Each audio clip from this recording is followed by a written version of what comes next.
Olá pessoal, temos aqui mais um resumo do conteúdo das aulas. Então hoje vamos falar de máximos. Deixa eu botar aqui, máximos e mínimos. Bom, matéria de cálculo 2. Então vamos lá pessoal. Então a primeira definição diz o seguinte: diz-se que f é definida em D, que está contida em R2 em R, tem máximo relativo em um ponto x0, y0, se há um círculo centrado em x0, y0, de modo que f de x0, y0 é maior ou igual que f de xy para todo xy pertencente a D que estão dentro do círculo.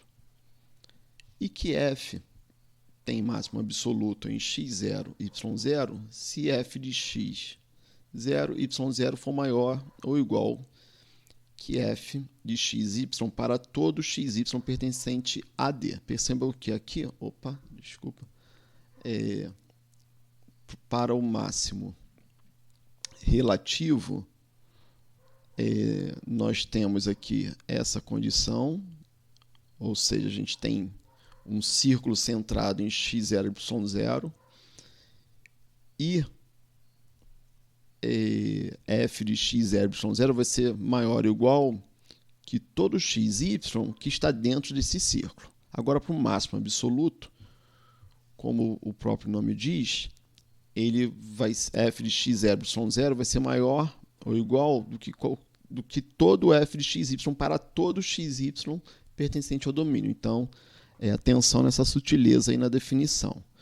Bom, a definição de mínimo é da mesma maneira, só observar aqui agora a gente tem, claro, que f de x0, y0 é menor ou igual que f de xy para todo xy pertencente a D que estão dentro do círculo, então a gente vai ter aí um mínimo relativo, e f de x0, y0 sendo menor ou igual que f de xy para todo xy pertencente ao domínio, aí nós vamos ter um mínimo absoluto.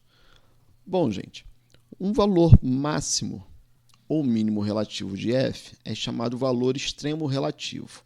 O ponto x0, y0, onde f assume um valor extremo relativo, é dito ponto extremo relativo. Então, nesse caso aqui, a gente tem um máximo relativo. Nesse caso aqui, a gente tem um mínimo relativo. Deixa eu colocar aqui assim, pronto, máximo relativo. Bom, gente, continuando, teorema, a condição necessária para a existência de extremos, seja z igual a f de xy, uma função definida no conjunto D, que está contida em R2, cujo interior é não vazio, e x0, y0, um ponto interior a D. Se a derivada parcial de f em relação a x no ponto x0, y0 e a derivada parcial de f em relação a y no ponto x0, y0 existem e f de xy tem um extremo relativo em x0, y0, então a derivada parcial de f em relação a x no ponto x0, y0 e a derivada parcial de f em relação a y no ponto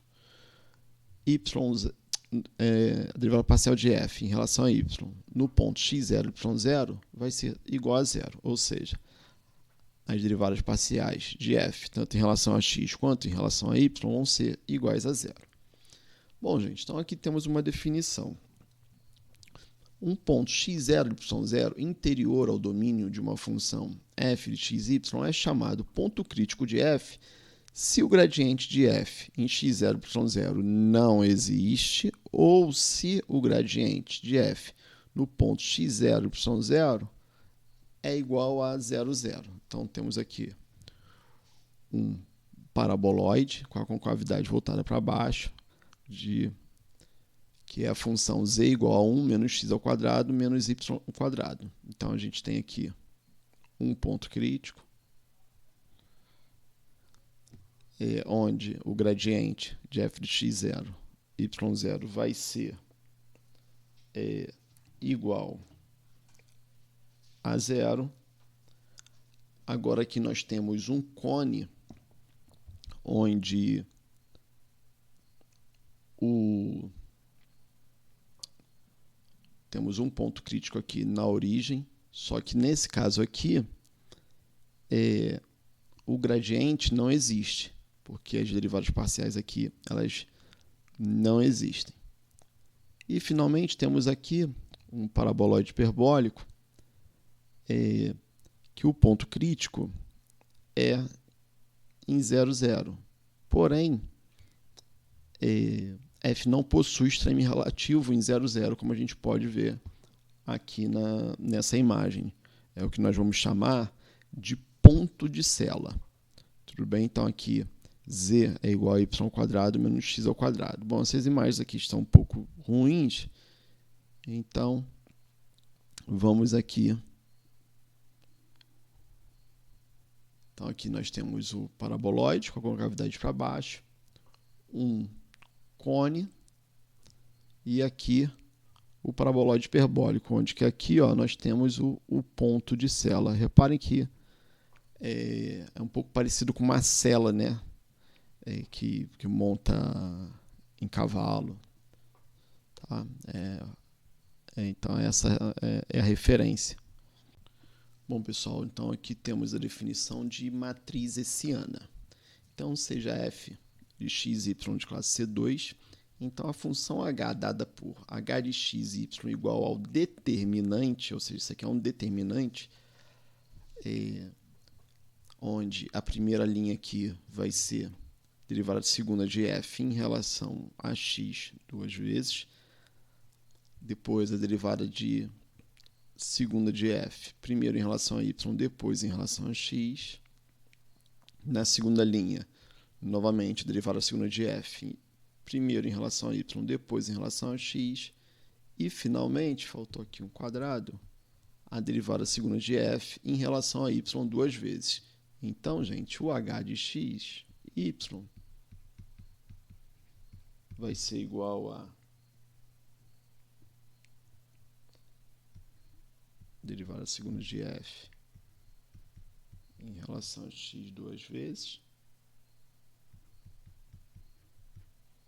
vezes derivada segunda de f em relação a y, menos a derivada segunda de f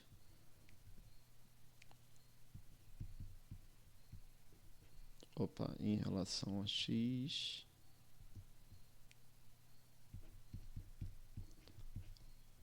a derivada segunda de f em relação a y, depois em relação a x ao quadrado. Então, temos aqui o seguinte teorema. Sejam f de x, y de classe C2 e x0, y0 um ponto interior do domínio de f, aqui é só uma nova notação aqui para o domínio de f. Suponhamos que x0, y0 seja ponto crítico de f, então, se a derivada segunda de f em relação a x duas vezes no ponto x0, y0 for maior do que zero e a hessiana, ou melhor, o hessiano for maior do que zero, então x0, y0 será um ponto de mínimo local de f. Se a derivada segunda de f em relação a x duas vezes for menor do que zero e o hessiano maior do que zero, então x0, y0 será um ponto de máximo local de f. Se o h de x0 e y0 menor do que zero, ou seja, se o hessiano for negativo, então x0, y0 será um ponto de Sela. E, finalmente, se h de x0 e y0 for igual a zero, nada se pode afirmar. Bom, pessoal, então finalizamos aqui mais um resumo aí do conteúdo.